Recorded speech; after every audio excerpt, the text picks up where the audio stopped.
it, everybody? Welcome back to another one. Really excited to do this unboxing. I love to collect new fishing gear and do reviews, but I also like to collect vintage fishing gear. So we're going to do an unboxing, and then I'm going to hopefully put this to use. I ordered this secondhand from Etsy.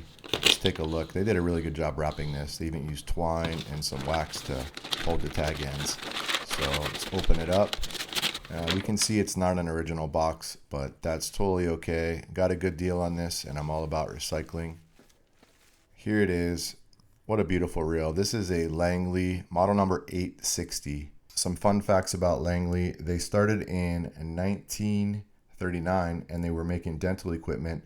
After the World War II started, they manufactured aircraft parts, particularly aluminum. And then from there, after the war, they opened up their bait casting and spinning reels. So this one is a really nice reel. At the time, this reel was top of the line. I would consider this to be like a Stella. Back then, the reels were somewhere around $8 to $10. This reel was anywhere 20 to 30. So this is like your Stella or Saltiga. You can tell it's really well made. As far as size goes, I would compare this to maybe like a 6000 Shimano Saragossa. It was also, again, pretty light. They weighed in at 513 grams. I even was able to find an old catalog. This is from 1959, and you can see here $34.50.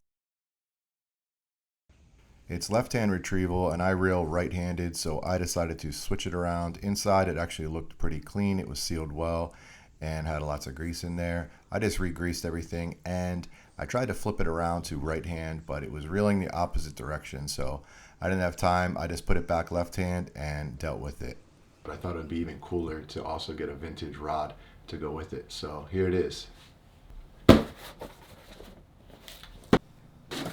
So next up, we got a vintage rod. Sorry about the ghetto unboxing. I was excited, and I have a dull knife, so bear with me. Here it is. This is the rod that I found. I also got this one from a different seller on Etsy, obviously secondhand. And this is a St. Croix. It's a 6.6 50-50 split, and it's all original. It's very in very good shape. The writing is kind of like faded, but you can tell it was made well. It's got original guides. The guides are oval shaped instead of like your standard, and it looks like it's rated for up to 3/8 ounce.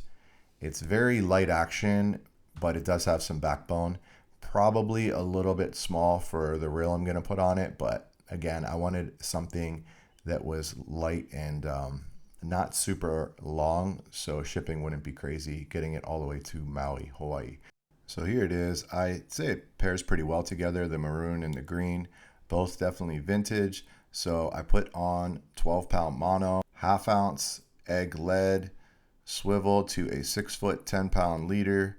I'm going to use a number 12 BKN hook with Campania grubs. The color of this one is electric Opae. So I'm just kind of working it off the bottom. A little awkward with my left hand reeling, but I figured it out.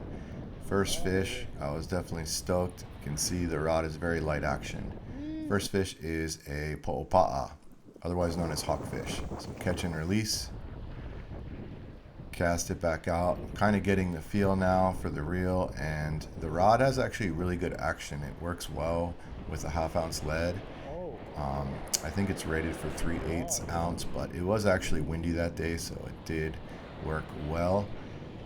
Next fish, we have a nunu or a trumpet fish, and this fish is a very long, almost eel-like looking fish, and we call them trumpet fish. They're actually really slimy too, but they're kind of fun to catch. I hear you can eat them, but I never did eat them. So I threw this guy back. Here he is. Catch and release. Thanks for the scrap. Thank you for the scrap. Kind of switch down, move down the rocks a little bit. Working it off the bottom again. And I hook up, and I could tell right away that this guy kind of took me into a snag. So I can tell right there I'm kind of snagged. I could feel it stop fighting, and I could just feel the weight of something bigger than the fish. So I decided to just wait it out, and I kind of pulled some slack. And then once I felt the fish go, I just continued fighting and reeling it in. I thought it was a Opae, but to my surprise, it was actually a Munu. This is one of the varieties of the goatfish. A lot of different ones. Some people call them Moanas, but really a pretty fish. And here he is, kind of maroon color. Throw him back. Next cast.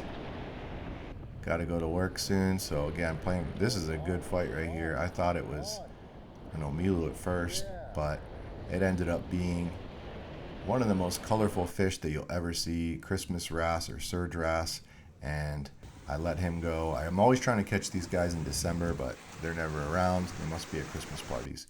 Anyways, had a great time. Gonna retire the reel and set it up. It was awesome. So I had an awesome time fishing. Ended up catching 5 fish, 4 different species. The rod and reel exceeded my expectations. A 1950's reel. I didn't know what to expect, but it was awesome. The rod worked really well too. It was really light action, but it did have some backbone. Goes to show, doesn't matter really how nice or new your reel is. Main thing is you're getting out there and fishing. Thank you so much for watching. Please remember to like and subscribe. Until next time, take care and tight lines.